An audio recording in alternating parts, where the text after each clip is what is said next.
Jadi adik gue tuh jenazahnya tuh dibawa pulang itu jam 7 malam sampai rumah. Itu tuh udah ada yang aneh. Di jenazah itu kayak mukanya tuh penuh disemutin, tau gak? Disemutin.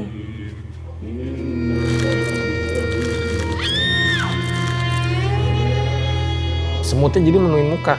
Menuin muka, nggak menuin muka banget ya, kayak ada di mata, di telinga, di hidung, di mulut, kayak gitu. Terus Tevan.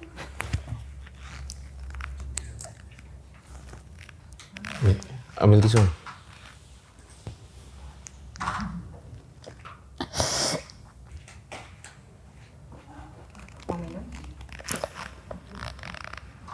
Makanya nggak kuat nih kalau cerita kayak gitu. Dia ngomong bahasa Jawa tapi yang ya kurang lebih dia gue artiin. Kalau kamu naik ke laut lagi, taruhannya nyawa. Dia bilang, ayo pulang. Dia bilang gitu kan, ayo pulang. Langsung kan disitu rep-repan tuh. Rep-repan.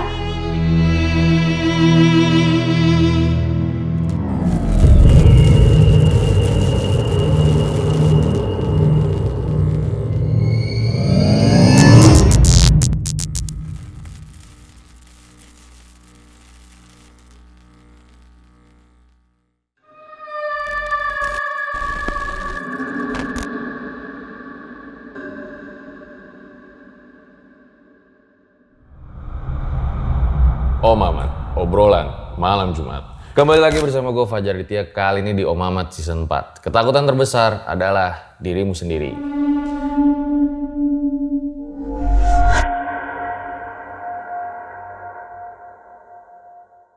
Jadi guys, di hari ini gue kedatangan seseorang yang katanya itu bersekutu dengan iblis. Nah, ketika dalam persekutuannya itu, dia memutuskan untuk mendaki Gunung Lawu. Langsung aja kita tanya-tanya nih. Halo Kak Viva. Halo Mas Fajar. Katanya bersekutu dengan iblis, maksudnya gimana tuh? Bukan bersekutu sih, kayak ada orang yang gak suka, yang sakit hati tuh kayak ngirimin sesuatu ke diri aku gitu. Terus kayak imbasnya itu kayak ya gimana ya, negatif gitu loh. Jadi kayak sampai sekarang tuh masih ada. Yang gue dengar katanya jadi si setan ini jadi malah ngikutin lo, suka gitu. Malah suka. Waktu itu ketahuannya tuh pas 40 hari adik aku meninggal kan, tahlilan. Jadi kan tujuannya tuh cuma satu. Ternyata semua tuh kebongkar semua. Jadi ada orang yang gak suka ngirimin sesuatu ke diri aku. Tiba-tiba, tapi makhluk itu tuh suka sama diri aku. Sampai sekarang syuting masih ada nih? Masih ada. Nah, terus katanya lu ini mendaki ke Gunung Lawu ya? Iya, benar. Dengan membawa si Makhluk jinnya itu. Oke, ditahan dulu deh cerita lu ya. Nah, sebelum dimulai guys, kayak biasa dukung terus konten-konten RJ5 dengan cara komen yang banyak. Terus jangan lupa juga beli buku gua nih, Hilang Dalam Dekapan Semeru, lagi ada diskon nih. Kalian bisa juga beli di Gramedia terdekat atau di Shopee Tokped di bawah ini. Bukunya itu berisi tentang cerita pendakian yang punya pengalaman horor, sama juga ada tragedi ya, orang yang tersesat dan juga meninggal di gunung. Langsung saja, berikut adalah ceritanya.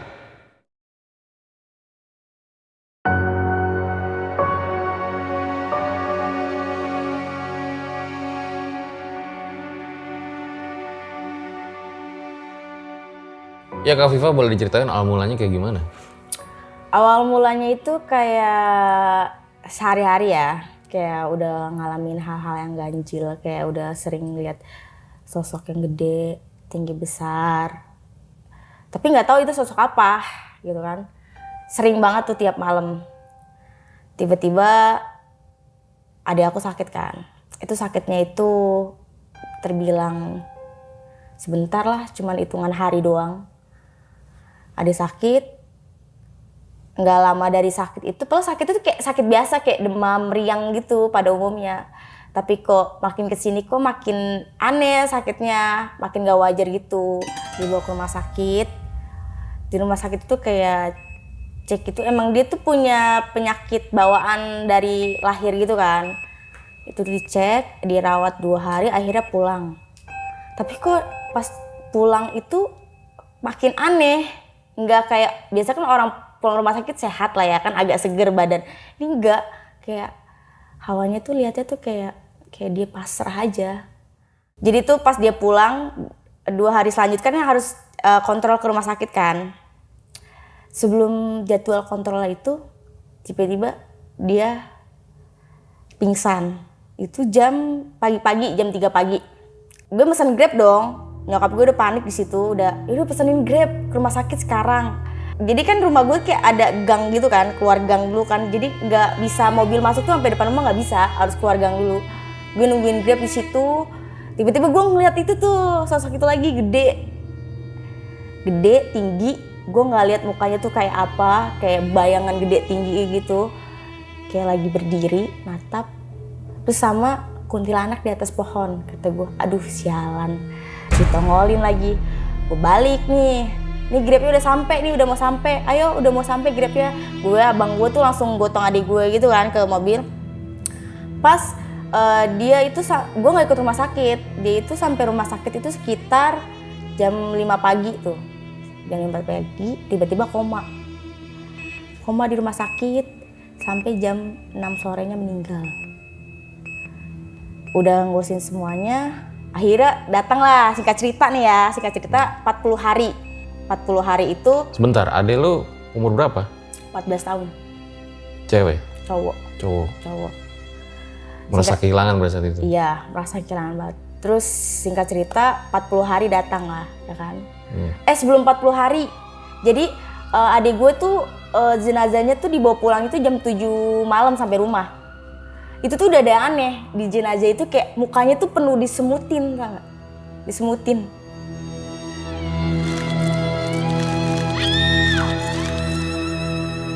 Semutnya itu kayak beda gitu, nggak semut pada umumnya. Kayak hitam, kecil, pokoknya nggak pada umumnya deh semutnya. Itu muka penuh. Aku kaget pas buka. Pas mau lihat kan, kok ada semutnya. Gue teriak lah, "Ma, ini ada semutnya. Ayo bersihin." Terus di situ kan ada kakak gue kan. Kakak gue tuh emang agak mengerti soal-soal kayak gitu. Dibersihin lah. Kakak gue nggak berani bersihin, nggak tahu kenapa. Padahal kayak semutnya jadi menuin muka, nggak menuin muka banget ya, kayak ada di mata, di telinga, di hidung, di mulut, kayak gitu. Kakak gue nggak berani bersihin. Kata gue, ngapain takut, orang sebut biasa doang. Terus abis itu, udahlah singkat cerita 40 hari nih. 40 hari tahlilan, kakak gue datang lagi. Gue nggak tahu apa yang dibahas kakak gue, dia video call sama teman-temannya yang orang ngerti itu. Tiba-tiba dia bilang, "Keluar yuk," kata dia gitu, ke depan rumah. Ngapain? Udah ke depan rumah. Pas ke depan rumah, itu adik ada di situ, lagi nangis, kata gitu. Adik aku almarhum lagi nangis di situ. Kok bisa? Dia belum dapat tempat karena belum waktunya pulang, katanya gitu kan. Ini lagi kita bantu, kata kakakku gitu. Langsung lah semua video call, dituin mukanya satu-satu kan aku. Oh, ini nih, ada juga nih, ya kan. Kenapa? Penasaran kan, karena belum tahu. Terus ke mamah juga kan video call. Kok video call ngarah kakinya? Kenapa? Harusnya kan video call muka ya. Ini kok coba arahin ke kakinya. Jadi pada saat itu temen kakak lu pada video call lu semua? Iya, jadi kayak ada video sesuatu call. Iya, video call grup gitu. Pokoknya sudut-sudut rumah dituin sama dia. Ke depan lagi. Ini adik kamu nangis. Dia bilang, "Gue sendirian di sini, gue kedinginan, gue belum dapat tempat. Kalau enak-enakan di dalam bahagia ngobrol-ngobrol ketawa-tawa," dia bilang gitu. Terus, taruh telepon.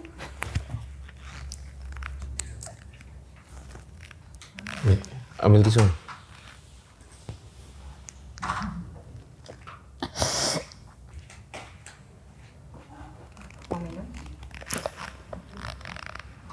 Makanya gak kuat nih kalau cerita kayak gitu.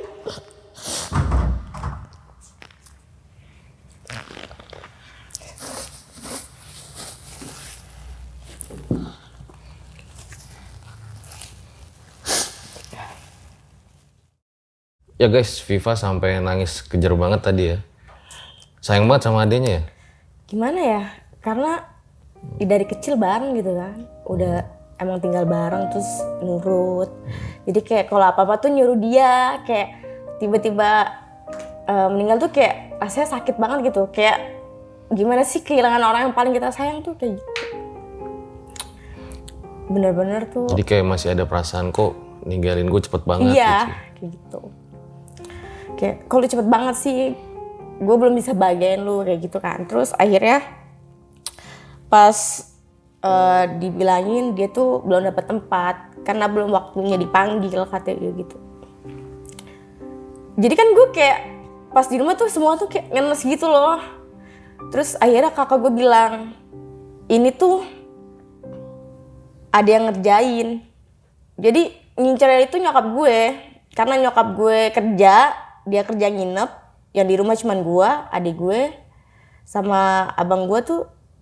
Ya kenapa yang kena adik gue gitu kan? Karena dia yang paling lemah. Kenapa nggak? Gue nanya kenapa nggak kena gue aja? Nah di situ, karena lo ada yang jagain, kata dia gitu. Siapa? Ada orang yang ngirim lo makhluk buat ngejahatin lo, tapi ternyata makhluk itu malah suka sama lo, kayak gitu. Malah dia pengen ngemilikin lo seutuhnya, dia bilang gitu. Lo sering mimpi berhubungan kan, kata gitu. Iya sering. Tapi kata gue kalau mimpi berhubungan itu bukannya hal yang biasa ya. Kayak namanya mimpi basah lah segala apa kan. Tapi sering kan? Iya sering. Nah itu dia nyetubui lo kayak gitu. Dia nganggap lo itu kayak istrinya dia. Tapi gue mimpi itu kayak berhubungan badan tuh sama orang, bukan sama makhluk-makhluk hal-hal kayak gitu, sama orang, bener-bener wujudnya tuh orang. Terus habis itu dia jagain lo. Jadi apapun yang mau ngelukain lo tuh nggak bisa karena ada dia yang jagain. Dia emang sosoknya kayak gimana ya, sosoknya wowo lah ya bisa dibilang. Tapi dia nggak mau lo tuh disentuh sama orang, apalagi sama satu bangsanya. Makanya dia imbasnya kena adik gue kayak gitu. Terus akhirnya di malam itu lo nanya siapa yang ngirim? Gue nanya emang siapa, karena penasaran kan. Dan nyokap gue juga penasaran siapa tuh yang ngirim. Ya nggak bisa disebutin orangnya. Nanti kamu seuzon sama orang, itu nggak baik kata gitu. Nanti kalau misalnya udah hilang juga dia bakal balik kok sama yang punyanya, kata gitu kan. Sekarang gue fokus sama mama dulu nih katanya. Tapi lu juga pasti gue usahain, gue bantu dari sini sama teman-teman gue, kata dia gitu. Tapi lu juga harus bisa ituin diri lo biar makhluk itu benar-benar hilang, kata dia gitu. Kayak lo harus ibadah, baik-baik sholawat, puasa, gitu. Terus ya udah. Jadi lu juga pada saat itu sering mengalami maaf ya, mimpi basah itu ya? Iya, sering. Seringnya itu kayak seminggu tuh ada 3 kali, kayak gitu. Pokoknya sering. Tapi kan kalau gue mikir kan kayak hal yang wajar ya nggak sih? Kayak mimpi basah gitu pada umumnya. Soalnya gue jarang mimpi basah. Gue mikirnya tuh kayak ya udah mimpi basah, mungkin gue pubers gitu kan. Gue mikirnya kayak gitu. Ternyata kalau mimpi gitu jangan disepelein. Oh iya. Nggak boleh disepelein. Jadi pas gue udah tahu kayak gitu kan, berusaha lah gue mau itu sholat maghrib tuh. Itu pas kapan ya? Pas 2 hari selesai di kakak gue ngomong gitu, gue sholat maghrib. Udah wudu nih, udah niat dalam hati, udah niat banget dalam hati gue sholat. Baru niat, pas niat rakaat pertama panas banget, berat. Tiba-tiba tuh gue kayak gak bisa tegak, kayak gini aja, berat banget. Kepala gue pusingnya tuh kayak langsung gimana sih? Tiba-tiba mual. Itu bener-bener sampai gue nggak jadi sholat karena saking mualnya itu, saking panas terus mual perut gue, mual banget sampai muntah-muntah, tapi nggak ngeluarin apa-apa, kayak gitu. Besokannya gue coba lagi sama kayak gitu. Terus gue telepon kakak gue lagi. Aku mau sholat kok tiba-tiba pusing ya, pundak panas, terus mual-mual, muntah-muntah, tapi nggak muntah. Ya itu cobaannya, harus dilawan. Nggak bisa, ya kamu harus yakin sama diri kamu, harus dilawan, katanya gitu. Aku coba lagi sholat, sama tuh panas. Tapi ini lebih panas banget. Tiba-tiba ada bisik.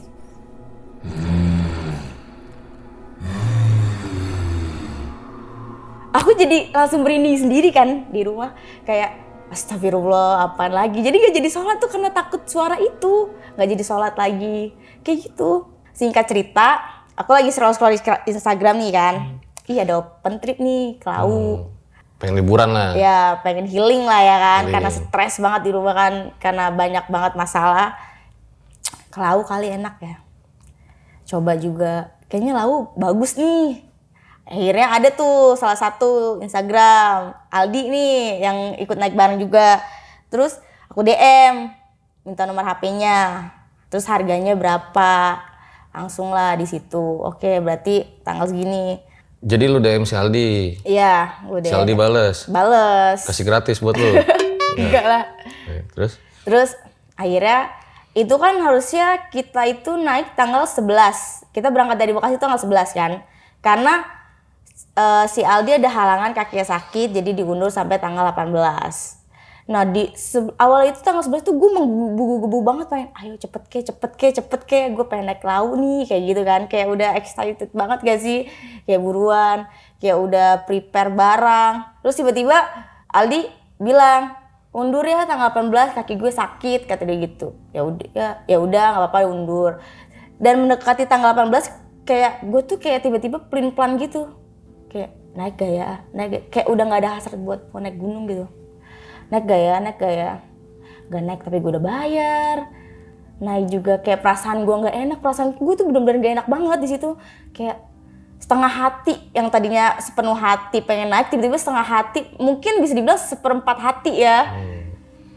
Pas udah tanggalnya, gue packing, udah selesai, ketemulah di titik kumpul kan.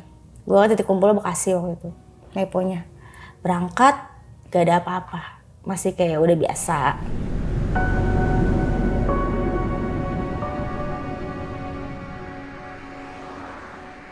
Berarti lu yang ikut ini gak ada yang kenal ya? Open trip aja? Iya, gak ada yang kenal, orang baru semua. Oke. Itu naik berdelapan. Dari Bekasi itu berdelapan, pokoknya berangkat tuh berdelapan gitu kan sama supir. Terus singkat cerita sampai base camp itu jam 10 pagi. Jam 10 pagi, prepare, packing ulang, makan siang dulu kan karena belum makan juga. Terus itu berdoa, mulai jalan dari situ. Akhirnya gue trekking, itu gue lewat jalur Candi Cetok. Trekking ke Simaksi aman tuh masih aman. Terus ngurus Simaksi dulu kan, briefing, akhirnya jalan ke pos 1 tuh, arah jalan ke pos 1 tuh aman, tapi kayak gue berasa berat banget. Harusnya tuh awalnya itu kan kayak mulai jalan tuh kayak ya belum terlalu capek banget kan. Jalan pos 1, si Aldi mungkin kasihan sama gue. Sini carrier lu gue backup Wah, kata dia gitu. Kasihan apa lu udah capek banget kata dia gitu. Lu nggak apa-apa emang kan gue naik gitu kan nggak apa-apa, udah nggak apa-apa gue backup. Akhirnya di backup tuh emang di situ tuh gue ngerasa kayak berat banget carrier gue. Padahal isinya apa sih cewek mah? SB juga enteng, matras, kayak ya udah perlengkapan pribadi aja, nggak bawa tenda, nggak bawa apa kan. Sampai di backup pos 1 aman, lanjut jalan trekking ke pos 2. Pos 2 masih aman karena masih siang lah ya, jam 2-an atau jam 2-an. Pos 2 aman sampai pos 2 tuh jam 3 kalau nggak salah, jam 3. Si aman tuh masih ngobrol-ngobrol, masih happy lah ya kan, ngobrol terus saling sapa sama yang lain. Kayak nggak ada apa-apa aja. Ini rame jalur pendakian? Rame banget. Terus akhirnya dari pos 2 abis rest naik lagi ke pos 3. Udah mulai kan hujan, angin gede tuh kan. Sampai pos 3 itu sekitar jam 5. Kayak udah mulai hujan turun kan. Prepare pakai jas hujan. Sampai kita itu karena nggak ada warung ya.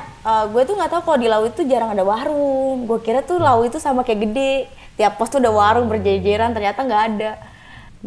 Makan dulu. Abis makan, lanjut jalan lagi ke pos 4. Kayak nggak ada apa-apa, masih aman-aman aja. Dari pos 3 ke pos 4 tuh masih aman-aman aja. Kayak emang gue tuh waktu di hutan mati itu yang mau ke pos 4 itu gue ngerokok kan. Nah, jadi kayak ada pohon segini lah, pohon mati. Kayak bentukan tuh kayak asbak. Jadi kita bisa matiin rokok tuh di dalam situ. Nah, gue abis ngerokok sama temen gue matiin di situ. Gue taruh situ tuh rokoknya, puntung rokoknya. Abis itu tiba-tiba ngebul keluar asap. Gue pikir kan asap rokoknya kali, tapi udah mati total. Tiba-tiba asapnya tuh beda. asapnya tuh beda. Langsung gue ambil kan puntung rokoknya, gue taruh tas, jalan lagi lanjut. Abis itu jalan ke pos 4, sampai pos 4 aman, nggak ada apa-apa. Di pos 4 kita sampai di hutan mati itu maghrib. Rest dulu, berhenti dulu tuh sambil nunggu azan maghrib kan. Di pos 4 itu gue berenam. Yang berempat aja udah duluan nge-push ke pos 5 karena masang tenda kan. Jalan di situ kayak hawanya tuh udah beda banget. Kenapa ya? Dalam hati gue kenapa ya kok gue gini tiba-tiba kayak ngerasa tuh gue tuh aneh. Udah ngeblank otak gue tiba-tiba ngeblank kayak terhipnotis gitulah. Jalan belum jauh dari pos 4 tuh tiba-tiba kan gue jalan trekking. Jadi di depan Aldi, terus di belakangnya siapa gitu ya. Di belakangnya tuh Sarah apa Pinkan gitu. Terus gue, Sarah, paling belakang Bang Taufik ada jalan tuh sebelah kiri. Loncat-loncat lah tuh si Poci. Gue nengok, anjir. Yang lihat kayak gimana? Pocongnya? Pocong, bentuk pocong. Tapi sekitar 2 meter lah dari gue. Karena kan masih hutan ya, belum jurang ya. Masih hutan, belum jurang. Setengah 2 meter lah dari gue tuh. Jelas banget, loncat. Jelas banget. Gue langsung ada depan. Jalan lagi. Nah, gak jauh dari situ. Ada pohon gede. Itu kuntilanak lagi kayak nemplok gitu di pohon. Tapi gue gak liat mukanya. Kayak nemplok gini. Tapi gak madep gue, ngebelakangin. Kata gue, apalagi ini. Gue udah capek banget. Mana lapar, hujan kan gerimis tuh kan. Akhirnya di situ rest sebentar. Terus ketemu kan plang. Plang itu plangnya tuh base camp turun ke bawah. Ada plang. Jalan lagi, istirahat dulu bentar, jalan lagi. Pas jalan itu masih kayak ya udah jalan santai, aman kan, nggak lihat apa-apa. Tiba-tiba kok di tempat yang sama, ya kan di situ. Ini bener nggak sih jalannya? Si Bang Eki udah ngedumul aja gitu. Ini bener nggak sih jalannya? Katanya. Kok nggak sampai-sampai? Kata dia gitu kan. Sabar, kata Aldi. Bentar lagi kok sampai, itu tuh udah ada sabana. Katanya kan udah ngelewatin sabana kecil kan. Bentar lagi kok sampai, kata dia gitu. Yang saya paha? Terus habis itu jalan lagi, istirahat, jalan lagi. Makanya udah kaki gue sakit, istirahat dulu bentar ya. Kaki gue sakit, istirahat dulu bentar ya. Udah istirahat bentar. Gue boleh gak sih tidur dulu 10 menit aja? Ya kalau lu tidur dulu nanti sampainya kapan? Ya udah gue tinggal aja, dibilang gitu. Tinggal aja nanti gue bareng rombongan belakang. Mana ada rombongan yang kita izin sendirian, kan rombongan kita doang, gak ada yang turun, gak ada yang naik lagi. Jalan lagi tuh, yaudah ayo jalan. Jalan, tiba-tiba, kan itu rest bentar kan, abis gak jauh jalan itu rest bentar karena Bang Eki kagak sakit. Gue diem tuh kayak tiba-tiba berat sih. Oleng, tau gak sih kalau lagi berdiri terus tiba-tiba oleng gitu kan. Panas banget. Otak gue tuh langsung ngeblank, bener-bener ngeblank kayak terhipnotis gitu. Tiba-tiba gue pengen jatuh, langsung dipeluk sama Bang Aldi. Istighfar lo, katanya gitu kan. Gue langsung istighfar, astagfirullahaladzim, gue kenapa? Ya kan, gue langsung ngomong gitu, gue kenapa? Ini tuh gue kenapa? Biasa gitu gue gak kayak gini, gue ngomong gitu.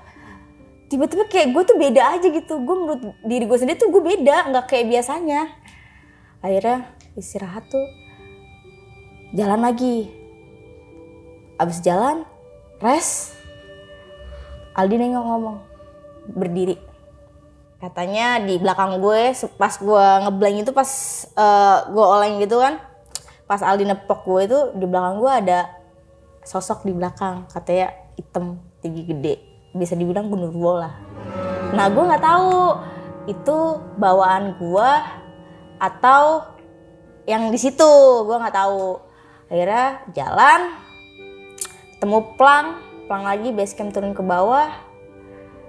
Itu kita belum ngeh kalau kita diputer-puterin karena masih positif aja. Mungkin emang pelangnya banyak kali ya tulisannya kayak gitu. Rest dulu, jalan lagi. Nah yang ketiga ini nih jalan, kita tuh udah berasa jalan jauh banget, jauh. Dan gue biasanya nggak biasa bawa carrier kan, yang tadinya di backup carrier gue dari pos 1 sampai 3 itu gue bener-bener ngerasa berat banget. Akhirnya carrier gue di backup, ini dari pos 3 ke pos 4 diputer-puter gitu, gue ngerasa kayak gue nggak berat, nggak bawa apa-apa, kayak biasa gue nggak bawa apa-apa. Kalau itu posisi gerimis, lemes, dingin, bener-bener kayak perut lapar, belum sampai-sampai, itu jalan udah jauh banget nggak sampai-sampai. Di situ ketemu lagi Plang, baca doa lagi tuh, istighfar. Aldi azan gede buat suaranya, sholawatan. Nah pas di situ jalan lagi, dia kayak ada pohon tumbang gitu, tapi tumbangnya itu kayak gerbang gitu kan. Nah di situ tuh di sisi tengah-tengah tuh ada kuntilanak lagi duduk 2. Gue refleks dong ngomong karena gue udah capek juga kan. Buset, itu Kunti pakai nangkring kata gue kan gitu kan. Gue teriak ngomong gitu, kata Aldi langsung ngomong, jangan sembarangan apa ngomongnya. Dia ngomong gitu, jangan dibilang kalau ngeliat apa tuh jangan dibilang. Namanya refleks, gue bilang gitu kan. Lewat akhirnya Yang lu liat kayak gimana? kayak Kunti nangkring gimana sih, nunduk gitu, lagi nguncang-nguncang kaki tuh dua-duanya. Jadi kan ke pohon tumbang, duduknya tuh di tengah-tengah gini berdua, nggak tahu itu lagi ngobrol kali ya. Jadi nguncang-nguncang kaki gitu. Jadi kan kita mau lewat di bawahnya kan, kita mau lewat. Nah gue refleks ngomong, buset tuh Kunti pakai nangkring di situ, orang mau lewat. Aldi ngomong, jangan ngomong sembarangan, dia marah. Kata gue namanya refleks gimana ya? Nggak foto, bertiga nggak foto. Pengennya sih ya, itu udah gak mikiran mau foto kan, udah capek, gue pengen tidur, pengen makan. Udah. Abis itu di situ jalan Bang Eki nih ngeluh lagi, kaki gue sakit, istirahat dulu bentar. Pokoknya dia kakinya kadang sakit kanan, kadang sakit kiri, udah diobatin, udah dipijitin, udah dikasih koyo, dikasih hot cream tuh nggak sembuh-sembuh, masih kayak gitu aja. Soalnya pindah-pindah sakitnya. Rest lagi jalan. Kita kan kayak ngelewatin sabana kecil gitu. Bang Aki ngomong, ini kapan sampainya? Ini nggak sampai-sampai, jauh banget, masih jauh nggak Di? Kata gitu, kita salah jalan kali Di, dia bilang gitu kan.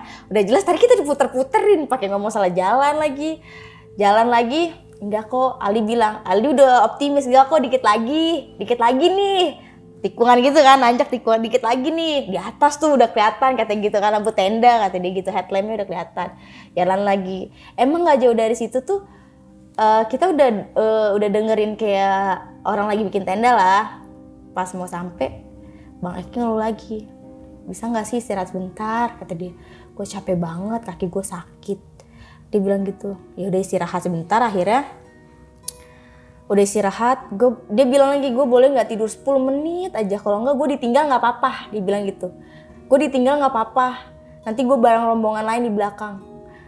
Langsung ayo jalan, dikit lagi sampai kok. Itu udah kedengaran suara-suaranya kan, mungkin suara kebawa angin kan, udah dengar suara orang lagi bikin tenda, lagi orang ngobrol.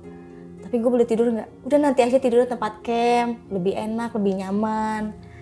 Kaki gue sakit banget, gue gak kuat, bisa tolong backup carrier gue gak? Kata dia gitu.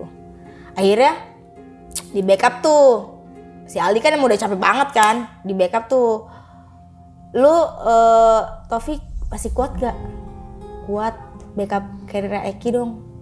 Di backup tuh akhirnya rangkul gue ya, dia ngomong rangkul gue ya, jangan dilepas. Gue mohon buat rangkul gue, tapi jangan dilepas, jangan ninggalin gue, dia ngomong gitu. Iya, ayo jalan yuk, udah dingin banget, dikit lagi sampai. Kan nggak jauh dari situ langsung sampai tempat camp soalnya, nggak jauh dari situ langsung tempat camp. Udah sampai tempat camp, ganti baju lah, prepare, tiduran, makan kan sambil nungguin masak. Bentar, jadi lu di tenda ini berapa orang? Gue itu di tenda itu 5 orang, tenda kapasitas 4 tapi tidur 5 orang. Situasi saat itu rame. Tenda lagi yang lain. Iya, tapi udah masuk tenda semua, habis makan kan langsung pada masuk tenda. Tenda yang lain juga udah pada tidur, tinggal tenda kita doang nih. Si Aldi sama Sarah masih ngobrol, si Pinkan sama si Fikri udah tidur. Nah, Lu nggak ada yang ngajak ngobrol? tinggal kita bertiga doang. Aldi, Sarah, gue bilang gue tidur ngantuk, besok mau summit gitu kan, tidur. Tapi gue masih dengar suara si Aldi sama Sarah ngobrol nih. Dengar suara itu ngobrol, tiba-tiba kelelep, tidur, agak pules. Tiba-tiba kaget karena rambut gue kayak ada narik gitu. Gue bangun, udah pada tidur semua, ya kan?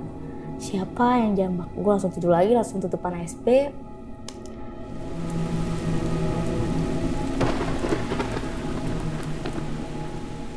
Singkat cerita pagi ya kan, pagi tuh jam 6 bangun, itu kabut tebel banget kabutnya.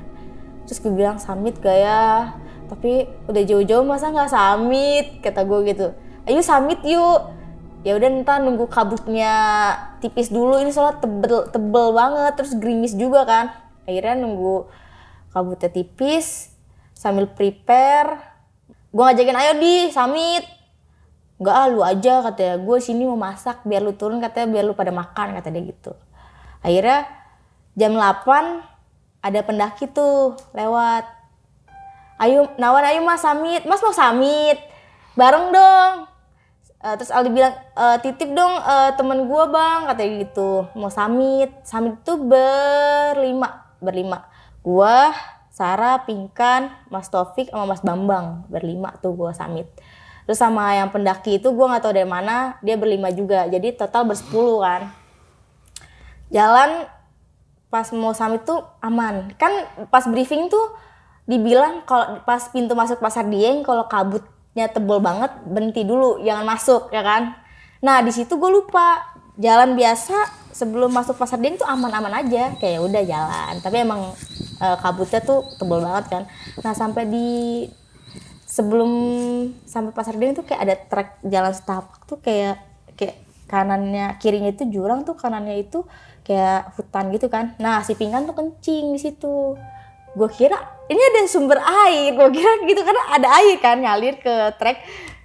Terus kok sumber air kuning? Gue lagi ngobrolin sama yang lain juga, jalan ketemu tuh Kak Pinkan tuh sama siapa tahu di depan. Lu baru sampai sini, kirain gue udah jauh gitu. Kagak, tadi gue kencing dulu di situ. Dia bilang gitu, oh tadi air kencing lo kan, gue bilang gitu kan. Iya, kebelet banget gue kira mata air, ternyata air kencing lu. Gak lama jalan, sampai nih yang Batu Tumpuk tuh. Kita lupa kalau katanya kalau pas di briefing tuh kalau kabut tebel gak boleh masuk dulu kan, gak boleh lewat dulu. Foto-foto dulu di pelang Pasar Diengnya itu, foto-foto, itu kabut masih tebel banget. Sampai kayak jarak pandangnya itu cuma semeteran, 1-2 meter lah, tebel banget. Orang sampai tiba-tiba nabrak pohon saking gak kelihatannya. Masuk, udah lupa katanya pas kabut tebal gak boleh masuk. Udah gak ada pikiran itu, kita masuk aja. Masuk karena ada rombongan juga kan, ada rombongan lain juga kan, masuk. Jalan di Pasar Dieng itu hawa gue tuh kayak tiba-tiba kayak ngeblank lagi. Tiba-tiba tuh lemes, kok badan gue lemes ya, mual. Apa gue belum sarapan kan gitu, apa gue belum makan kan, tadi cuma nyemil doang kan pagi. Apa gue belum makan, tapi bener-bener badan gue tuh lemesnya lemes banget. Jalan,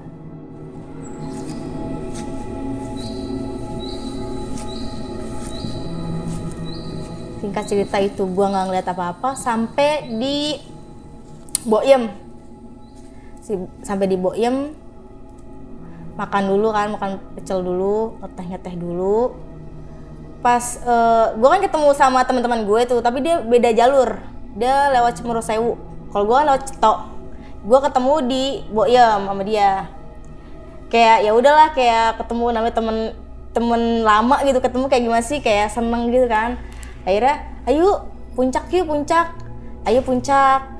Akhirnya jalan nih, kita mau ke puncak nih. Jadi kayak di puncak itu kan, jadi rombongan gue itu yang dari tenda itu udah pada duluan. Karena kan gue nungguin temen gue yang di belakang ini nih, temen-temen gue. Ya udah duluan aja, soalnya ada teman gue di belakang, nanti ketemu di puncak ya, gue ngomong gitu.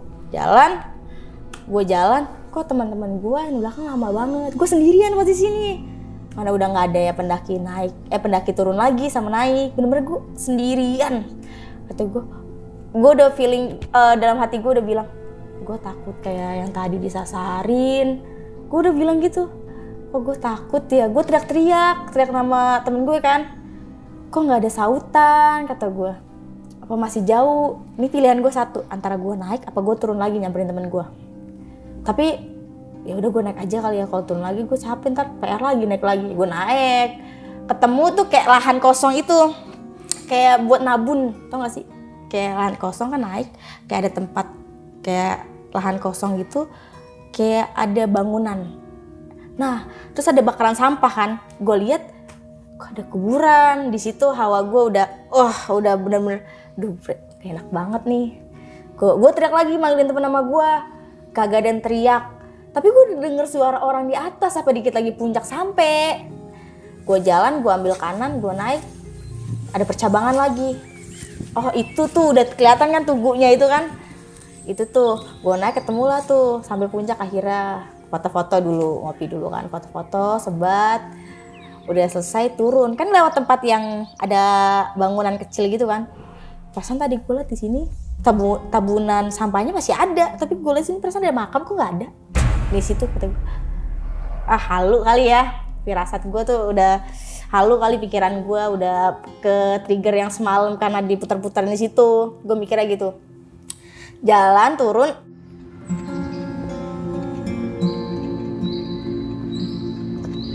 Jalan-jalan itu pas turun gak ada apa-apa sih, aman-aman. Dia turun sampai base camp lagi itu sekitaran sebelum maghrib lah, 5:30. Mulai pulang itu jam 7. Jam 7 kita mulai pulang. Nah, mulai pulang itu turun kayak ya sebelum masuk tol itu masih aman-aman aja, masih biasa.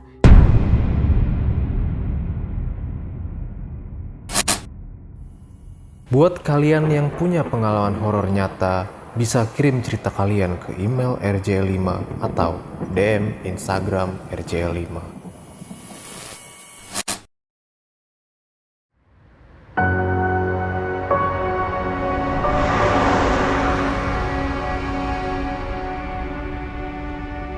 Nah pas masuk pintu tol, gak jauh dari pintu tol kok berasa ada yang beda mobilnya. Si supirnya tuh ngomong, kok mobil berat banget? Dia bilang gitu kan. Lu bawa apaan dari atas? Dia bilang gitu. Orang kagak bawa apa-apaan, ini mobil berat banget ini. Akhirnya dikira sampai rest area kan, di situ kan ada nitrogen. Sampai rest area dicek, nggak apa-apa, katanya cuma kempes doang, kata nitrogen gitu. Nggak apa-apa, bannya cuma kempes doang. Jalan lagi sekitaran berapa kilometer gitu ya, nggak jauh dari situ sih. Tiba-tiba mobil kayak ada yang nimpa. Terus kayak ada pasir disiram pasir kertek-kertek gitu kan mobil. Apaan lagi ini, kata supirnya. Tiba-tiba meledak tuh bang, langsung banting setir ke kanan, akhirnya ke kiri tuh melipir. Gila ini ban berat, ini ban pecahnya kayak gini banget, kayak bener-bener pecah loh.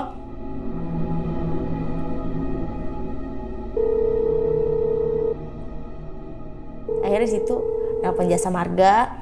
Mana ban serepnya juga itu kan, ban serepnya nggak ada kan, bocor juga ban serepnya. Nelpon jasa marga tuh sambil nunggu, dikira tuh jasa marga itu cepet gitu datangnya, kan ternyata kan nunggu lagi kita kan, ya udah capek banget, gelar matras lah di trotoar, udah kayak anak hilang tuh di trotoar. Jasa marga dateng, Aldi nambel tuh sama si Taufik, jalan dia. Ditungguin lama banget, udah pada tidur, udah nggak ada yang ngajak ngobrol. Kayak gue mau tidur tapi nggak bisa. Yang lainnya sebagian kan ada yang nunggu di dalam mobil, ada yang di trotoar. Trotoar berapa orang? Di trotoar 4 orang, tadi 4 orang. Trotoar 4 orang. Gue duduk, Bang Eki tidur, si Pinkan tidur, Kasara tadinya gue ngobrol sama Kasara. Terus Kasara bilang gue ngantuk, gue masuk mobil ya. Ya udah dia masuk mobil tuh. Terus sekitaran jam berapa? Jam 1-an kalau nggak salah tuh jam 1 masuk mobil. Nggak lama dia masuk mobil tuh ada yang manggil nama gue, Ifah. Kata gue siapa manggil? Terus gue kira yang di dalam mobil, iya Kak Sarah kenapa? Gue gituin. Terus ada lagi, Ifah. Terus gak itu dari di depan mobil itu di jalan itu kayak ketawa terus nyebrang jalan kayak anak kecil. Gue langsung kaget, astagfirullahaladzim. Bang Eki langsung bangun kan, lu kenapa? Tadi ada yang lewat di tengah tol, gue bilang gitu. Udah istighfar jangan bangunin gue, ayo kita ngobrol. Lu jangan tidur, ya gue gak tidur kata dia gitu. Kasara keluar tuh, lu tadi manggil gue ya? Gue bilang gitu. Enggak, orang gue tidur, gue denger lu manggil gue, tapi gue tidur, gue ngantuk kata dia gitu. Terus siapa dong? Apa si anak kecil itu yang manggil? Tapi kan dia jauh banget, lumayan jauh lah, kayak ini mobil kayak di ujung gitu jalan nyebrang. Tapi gue ngeliat jelas itu nyebrang jalan, anak kecil. Singkat cerita nggak lama Aldi dateng, dipasang lah bannya tuh, dipasang. Selesai dipasang, jalan lagi. belum jauh dari itu tiba-tiba mobil berat katanya. Astagfirullah, si supir kan ngomong, astagfirullah lu bawa apaan sih dari lauk kata gitu, lu ngapain? Tiba-tiba kaca kayak gitu suaranya, gue denger. Terus pasir, disiram pasir, terus kayak di atas mobil tuh kayak ada yang gitu loh. Semua satu mobil istighfar kan, astagfirullahaladzim, perjalanan masih jauh. Gue nelpon kakak gue nih.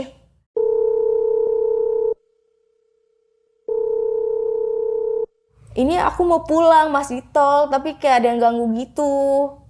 Gue nelfon kakak gue gitu, terus coba video call grup sama teman-temannya dia tuh yang ngerti-ngerti kan. Coba video call, coba nyalain lampu, nggak bisa, soalnya masih di jalan tol. Ya udah minggir dulu, ini masih di tol, nggak bisa minggir karena belum ada rest area. Dilihat-lihat, kakak gue bilang, ini teman kamu nih, ada yang ngikutin 2 orang katanya gitu. Siapa itu yang di belakang kamu? Kan pas belakang gue itu si Aldi di belakang kamu kata dia gitu. Terus gimana? Ya udah banyak-banyak istighfar aja, suruh nyari rest area terdekat, sholat dulu kata gitu. Terus ban meletus kan, meledak lagi. Meledaknya 2 kali. Iya. Di ban belakang sebelah kiri. Beda lagi bannya. Sama. Sebelah kiri juga belakang. Meledak lagi. Melipir lagi tuh. Itu bener-bener gimana ya? Ngepot nggak mobil itu? Ngepot sih enggak ya. Ngepot sih enggak. Cuman kayak miring-miring gimana sih namanya ban itu kan. Melipir. Tapi di sini tuh suasananya mencekam gitu loh. Gue ngerasa tuh kayak anjir. Ini tuh lebih jalanannya tuh lebih gelap dibanding gue yang ban meletus pertama kan. Jadi kayak itu masih ada penerangan kan, masih agak terang. Ini tuh bener-bener gelap tuh sekali itu. Kata gue, aduh untung masih ada ban serep kan, langsung diganti. Ini di tol? Masih di tol. Untung masih ada ban serep kan, diganti. Gue keluar semua. Gue ngerasa belakang gue kok kayak ada yang merhatiin. Bener-bener di situ mulai, aduh gue kayak ngeblank lagi nih. Kayak bener-bener ngeblank, terus mual, panas pundak gue. Terus Bang Eki kan sakit pinggang gue ya. Dia bilang udah jangan diliatin. Dia bilang gitu, gak bisa. Tatapan gue tuh gak bisa berpaling gitu loh. Gimana sih? Gak bisa berpaling. Kayak maunya tertuju sama dia aja. Gue bilang gitu. Istighfar, astagfirullahaladzim, bentar lagi. Nah gue gak tahu kan si Aldi sama si supirnya ngomong apa sama itu kan di sana, dia sebelah sana. Lagi telepon juga. Terus gimana udah astagfirullahaladzim, istighfar. Ini buruan ke. Ini bener-bener gue tuh udah gak enak banget gitu. Hawanya tuh udah bener-bener gak enak banget. Kayak ada yang kayak dikerubutin sama orang banyak. Terus kayak tiba-tiba tuh kayak apa ya, ngerasa kayak terancam gitu loh. Situ gue bener-bener buruan ke. Gue udah gak kuat banget di sini tuh. Kalau misalnya itu nggak jalan, nggak tahu gue itu jadinya gimana. Karena gue udah nggak bisa nahan. Gue udah sama sekali nggak bisa nahan buat yang ada di sekeliling gue itu kayak lagi bernumpuk gitu loh. Terus akhirnya nggak lama ban selesai dipasang, kita lanjut jalan lagi kan. Lanjut jalan, itu udah berasa lagi tuh. Kayak ini kok berasa bannya mau bocor, padahal ban baru loh. Kan si Aldi bilang ini harus ganti ban, gak bisa ditambal. Aldi bilang gitu. Ya udah ganti ban, itu dua-duanya ban baru, masa iya ban baru langsung langsung bocor lagi, langsung meledak lagi, kan nggak mungkin. Di logikanya kalau misal kita overload harusnya dari awal berangkat dong. Kalau overload, emang kan mobilnya tuh kan agak kecil ya, namanya mobil Avanza. Kalau overload dari berangkat dong. Ini kok pas pulang udah berasa ini gak enak. Ayo kita nyari rest area. Ini nggak dikasih rest area, nggak ada rest area. Mau nggak mau itu udah menjelang subuh kan. Mau nggak mau itu ya udah kita melipir keluar tol dulu. Akhirnya pas banget keluar tol Pemalang, bannya baru meledak lagi. Meledak lagi, itu posisi sama ban belakang yang baru bannya diganti. Ban baru ganti ban, nggak bisa ditambal. Itu meledak, kita melipir keluar tol Pemalang, melipir. Ada si Aldi kan yang ituin, yang nambel. Kita semua pada nunggu selesai, udah jalan lagi, masuk tol lagi jalan. Di rest area kita berhenti dulu istirahat karena emang belum pada tidur juga kan, masih pada capek, masih terbayang-bayang terngiang-ngiang yang di tol itu. Nah di situ kita ngobrol nih sama Aldi, ngobrol cerita-cerita. Gue bilang sama Aldi, Lu emang gak inget apa yang pernah gue sampein ke lu? Jadi sebelumnya itu gue udah ngomong sama Aldi pas sebelum naik nih, pas gue masih DM-an, gue udah ngomong gitu sama Aldi, gue mau naik laut tapi gue ada yang jagain, gue bilang gitu kan, aman gak? Kata Aldi aman, bismillah aja. Nah itu gue bahas pas di rest area itu, pas di masjid. Emang lu gak apa yang gue ngomong kemarin? Gue takutnya ada sangkut pautnya sama gue, padahal kan kita nggak ngelakuin apa-apa kesalahan yang banyak gitu kan, kayak kita kayak nggak ngelakuin apa-apa lo di sana kok sampai segitunya gitu kan. Terus si Ali bilang, oh iya gue lupa, kata dia gitu. Gue takutnya tuh karena bentrok energi aja, karena kan nanti disangkanya itu menantang gitu, tapi gue kan niat gue baik, gue cuma mau naik gunung, gue nggak ada pikiran macem-macem juga, gue bilang kali gitu. Tapi ya nggak tahu si dianya gimana ya kan, makhluk yang jagain gue tuh kayak apa, emang namanya makhluk kiriman tuh kayak makhluk apa sih mas, kalau dibilang kayak udah bersekutu sama manusia kan, udah bener tingkatannya tuh bukan, udah beda lagi kan kalau setan-setan kayak gitu kan. Terus habis itu udah cerita-cerita di situ, istirahat tuh kita jalan mulai ke Bekasi itu jam 1-an habis zuhur. Habis saya makan, habis sholat zuhur, jalan lagi sampai rumah aman. Situ tuh aman. Pas mau ke rumah itu aman.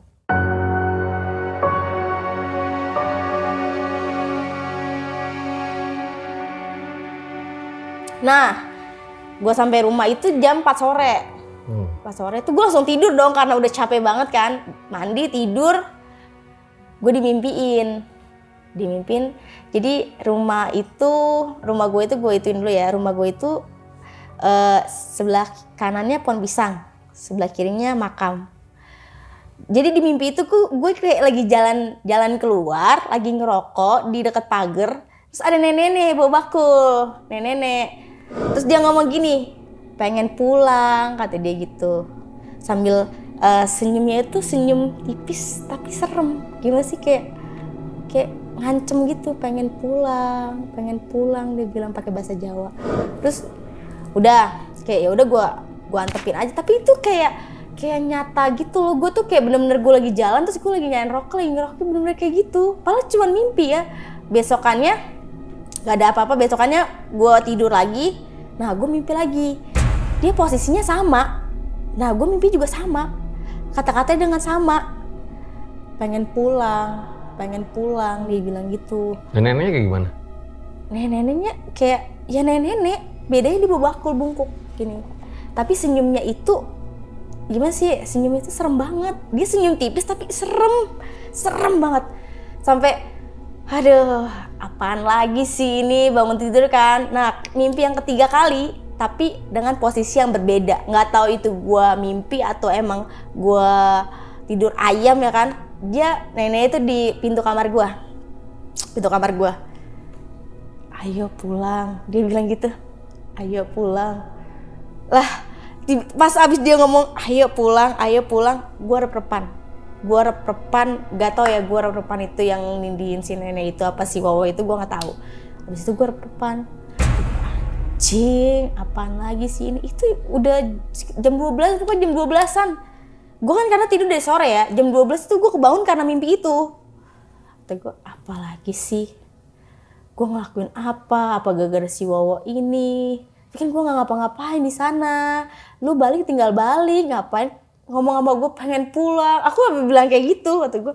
Langsung kan, gue tuh bilang Aldi, ini gue mimpiin nih sama nenek-nenek itu.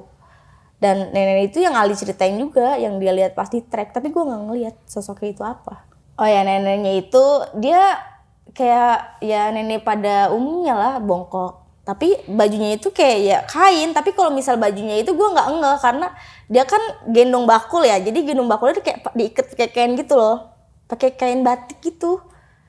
Nah pas di mimpi ketiganya itu dia ngomong bahasa Jawa, tapi yang ya kurang lebih dia gue artiin, Kalau kamu naik ke laut lagi, taruhannya nyawa. Dia bilang, ayo pulang. dia bilang gitu kan, ayo pulang. Langsung kan disitu rep-repan tuh, kebangun, rep-repannya hilang tuh, rep-repannya tuh nggak lama. bisa dibilang hitungan detik bangun, istighfar, astagfirullahaladzim. Karena gue kan tidur di kamar sendiri ya, jadi nggak bisa minta tolong siapa-siapa. Kebangun, aduh kenapa lagi, lu pulang tinggal pulang, karena aku ngomong gitu.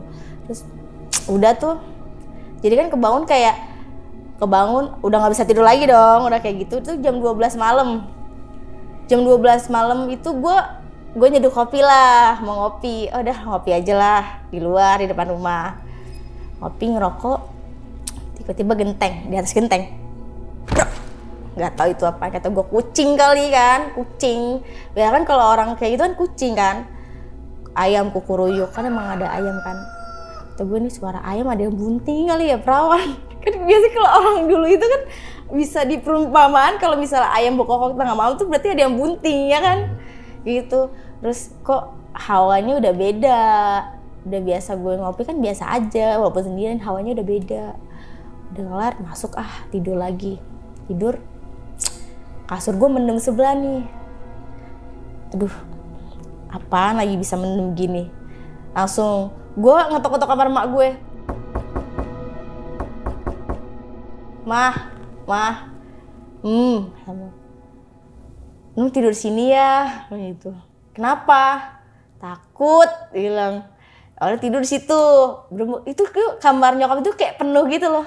Kamar nyokap gue tuh kayak penuh. Ya kan, itu tidurnya tuh berempat. Gue, nyokap gue, sama anak gue 2. Kayak, walaupun kan anak gue kecil ya, masih bisa kayak penuh gitu, sempit, kayak desek-desekan gimana gitu kan. Kayak, ya masih ada space lah. Buat selonjoran, buat apa. Itu tuh bener-bener. Oh udah punya anak 2? Udah. Itu bener-bener hawanya itu panas. Padahal kan pas pakai AC gue kan. Panas banget sampai keringet dingin. Gue kenapa? Akhirnya istighfar, main-main HP tuh kan, tidur. Udah itu. Jadi setelah lu dari Lau itu ya kayak nenek-nenek itu di mimpi aja gitu ya? Iya di mimpi, tapi mimpinya tuh kayak nyata banget. Kayak gue bener-bener gue sadar, tapi gue nggak sadar. Tapi sampai hari ini masih suka kayak mimpi basah gitu? Masih, tapi nggak terlalu sering kayak waktu itu, yang awal-awal gue tahu. Dan sosok hitam itu suka muncul? Suka, kadang gue suka lihat, tapi nggak berbentuk wujudnya dia. Kayak suka lihat itu kayak ada yang merhatiin aja, kayak bayangan gede banget bayangannya. Tapi gue nggak tahu kalau itu dia atau bukan.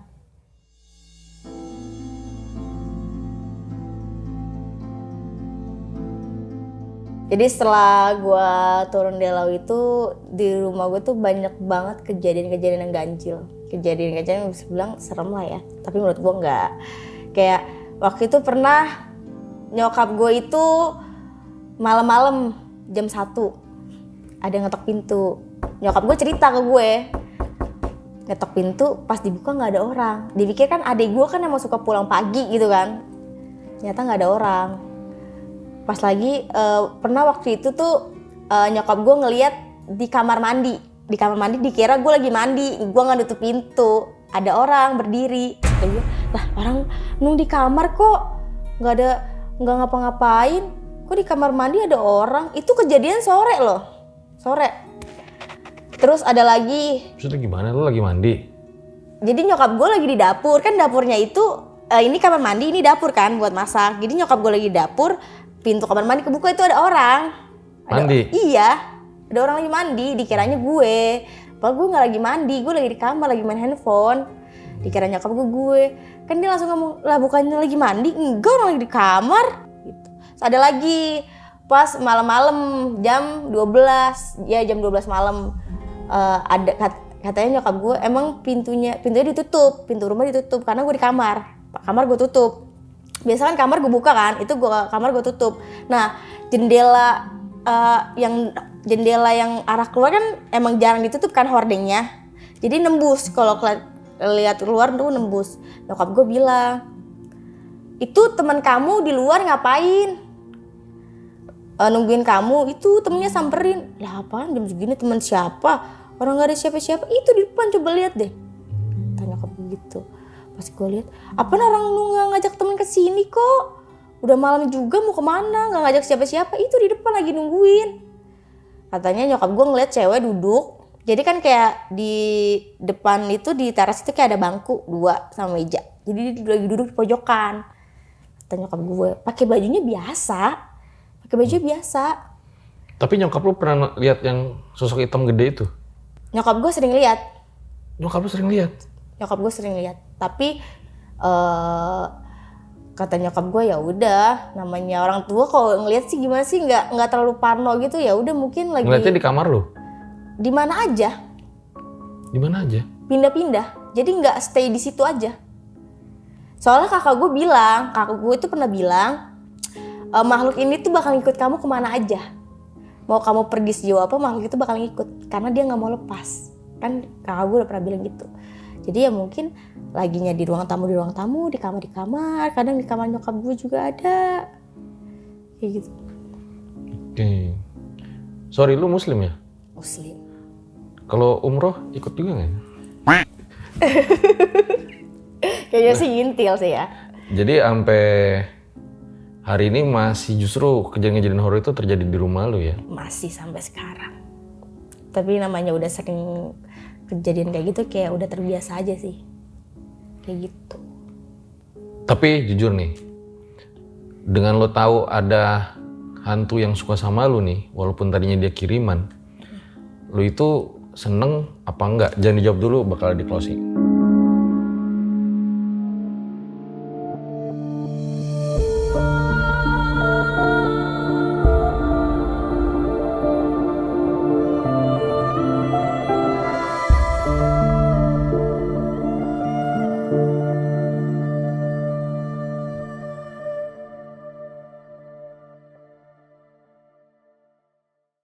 Itu deh guys, sebuah kisah dari Viva ya, dimana ternyata dia itu dikirimin hantu, tapi ternyata hantunya tuh malah suka sama dia ya. Ini lucu juga nih, gue baru denger nih kisah kayak gini nih.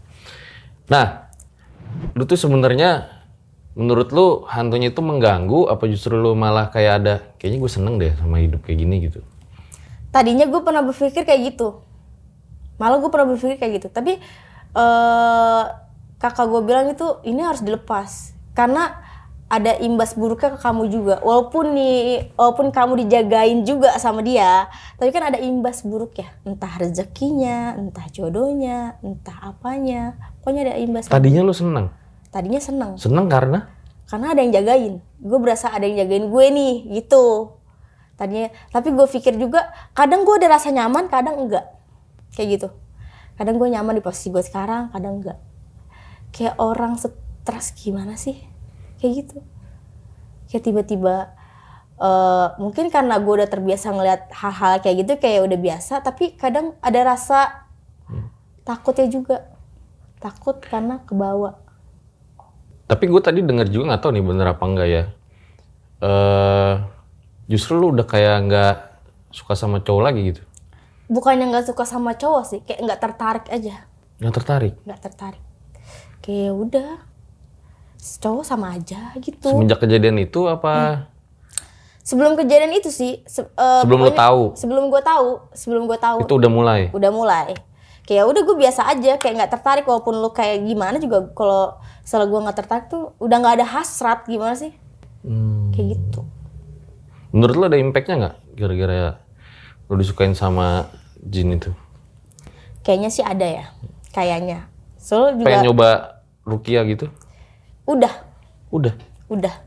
Terus? Susah. Karena dia udah menyatu sama diri gue, jadi susah.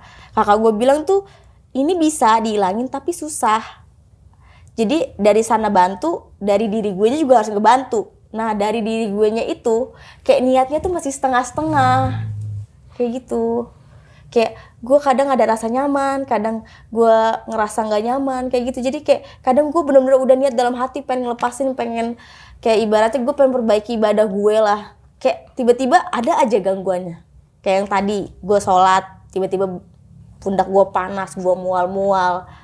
Akhirnya nggak jadi sholat. Terus gue mau sholat lagi ada bisikan yang bikin gue merinding, bener-bener gue. Tapi sekarang pertanyaan terakhir kali ya. Lu pengen dilepas apa enggak? Pengen. Pengen. Lagi berusaha juga. Oke guys, kita doakan aja nih Viva ya. Semoga apa yang diinginkannya dapat tercapai ya. Amin. Nah, thank you Viva ya udah datang dan bercerita di RJ5. Nah, kisah pada kali ini sebagai inspektur horor tragedi, gue akan menyimpulkan, Wah, gila sih. ambil baiknya, buang buruknya. Dengan adanya kisah-kisah seperti ini, jangan malah menjadikan kalian takut, akan tapi kalian semakin yakin dan percaya dengan kebesarannya. Gue Fajar Aditya, RJ5 undur diri. Ciao.